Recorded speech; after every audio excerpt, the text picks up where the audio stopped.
Welcome back, everyone. Now, if you're the kind of person who loves taking language apart just to see exactly how it ticks, well, you are in exactly the right place. Today, we're tackling one of the most notorious, absolutely classic hurdles in the entire English language. Seriously, even really advanced learners stumble over this one when they're speaking fast. But listen, by the end of this explainer, you're going to have a rock-solid, foolproof system to get this right every single time. We are talking about the ultimate showdown. It's time to finally settle the score between do and does. Okay, let's dive right into this. Imagine you're mid-conversation, right? And you want to ask someone about their dad's job. You've basically got two options that look almost completely identical. Option 1, do your father work in a hospital? Or option 2, does your father work in a hospital? Now, when you're talking fast, your brain literally has a fraction of a second to pick how to start that sentence. And here's the catch. One of these is a grammatical dead end, and the other is perfectly natural, fluent English. So which one is actually right?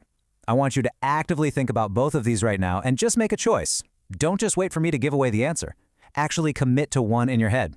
Are you going with do, or are you starting with does?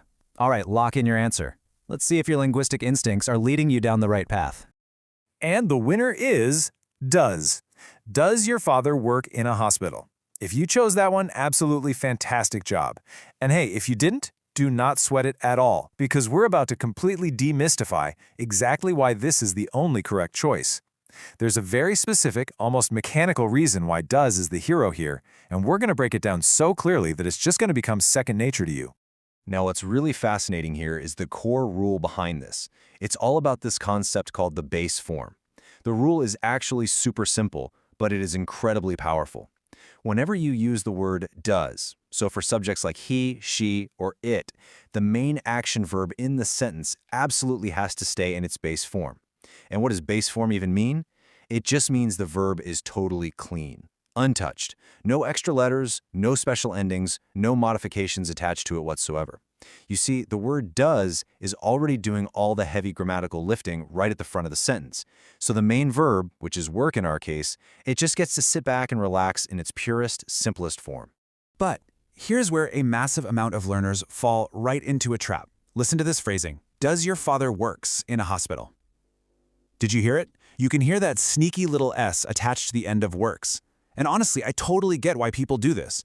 Your brain has been trained for so long that when you're talking about a he or a she, you usually need to tack an s onto the verb. But remember our rule. The word does already carries that s. It did the job.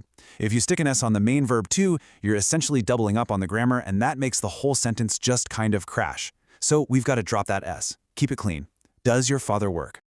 To make absolutely sure you never fall into that trap, let's look at this foolproof formula. Seriously, think of this like your master grammatical recipe. Step 1, you always start the question with the word does. Step 2, you immediately follow it up with your subject, the who or what the whole sentence is about. And step 3, you plug in that completely clean base verb. That's it. Does plus subject plus base verb. If you just follow that exact 3-step sequence, it is literally mathematically impossible to build the question wrong. Let's see how this actually looks out in the wild. Here are 3 perfect examples pulled straight from our source material. First up, does your father work in a hospital? Boom, there's our formula. Does plus the subject your father plus the clean base verb work. Let's look at the second one. Does she live in London? Notice it is absolutely not lives.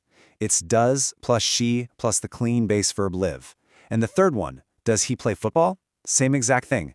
Does takes the lead, the subject is he, and the verb play just chills out in its base form without any s's. It is perfectly consistent every single time. So the really crucial thing here isn't just knowing what's right. It's understanding exactly why the other way fails. Let's pivot back to that totally incorrect sentence from the very beginning. Do your father work in a hospital? Why, on a purely mechanical level, does this completely fall apart? Why on earth doesn't the word do fit here? Well, the secret lies entirely in the subject of the sentence. Let's walk through the logic. Step 1. Our subject here is father. Now, father is a singular, third-person subject. If we wanted to swap father out for a pronoun, we'd use the word he, right? Okay, step 2. Once we realize the subject is essentially just he, the rest of the grammar rules just lock right into place. Because the pronoun he absolutely demands the word does. It completely rejects the word do. That tiny little mental step, translating the noun you're looking at into its pronoun equivalent. That is your master key for always choosing the right starting word.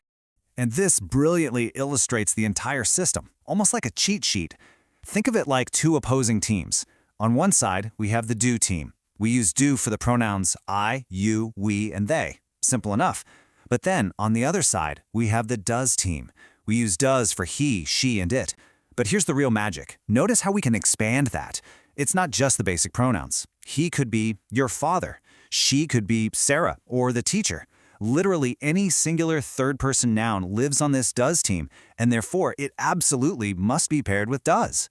Which brings us right back victoriously to our final answer. Does your father work in a hospital?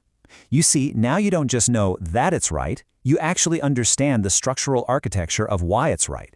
You know that father belongs in that he category, which instantly triggers the word does, and you know that does takes care of all the heavy lifting so the verb work gets to stay perfectly clean in its base form. You have absolutely mastered this structure.